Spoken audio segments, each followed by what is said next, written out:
كن في الدنيا كأنك غريب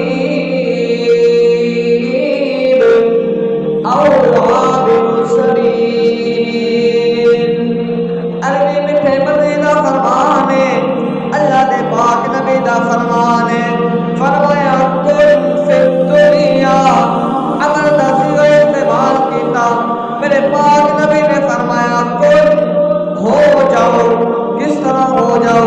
موجودہ صحابہ کرام کو اللہ دے نبی فرما رہے ہیں ہو جاؤ فی الدنیا، اس دنیا دے اندر کنے عمر تے عمر دا صیغہ استعمال کر کے اللہ دے نبی نے قیامت تک آنے والے ہر انسان کو اے پیغام دے دیتا ہے کہ دنیا دے اندر اس طرح ہو جاؤ کن فی الدنیا کأنک غریب.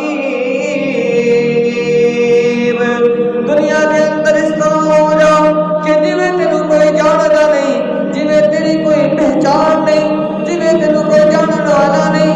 فرمایا او عابر السبیل، یا پھر ایک زندگی گزار جویں رستے کا مسافر ہوتا ہے، مسافر کسی سفر تے جا رہے ہیں، سفر کا تھوڑا جا سامان اس دے کول ہے. اللہ دے نبی نے فرمایا دنیا دے اندر اس طرح زندگی گزار کہ ایک تو انجان بن جا کہ جنہیں تینوں کوئی جانتا نہیں، دوسرا اس طرح زندگی گزاری میں رستے کا مسافر زندگی گزارے. اللہ نے نبی نے فرمایا میری مثال اس طرح ہے کہ میں ایک چلتی گڈی جلدی سوار ہویا، گڈی چل رہی ہے، جس وقت منزل مکمل ہو جائے گی، میرا سفر پورا ہو جائے گا، میں گڈی تو اتر جاواں گا. اس طرح ہر انسان دی مثال ہے. ہر انسان دنیا دی گڈی دے اندر سوار ہے، دنیا دی بس دے اوتے سوار ہے، اس دے اوتے سواری کر رہا ہے.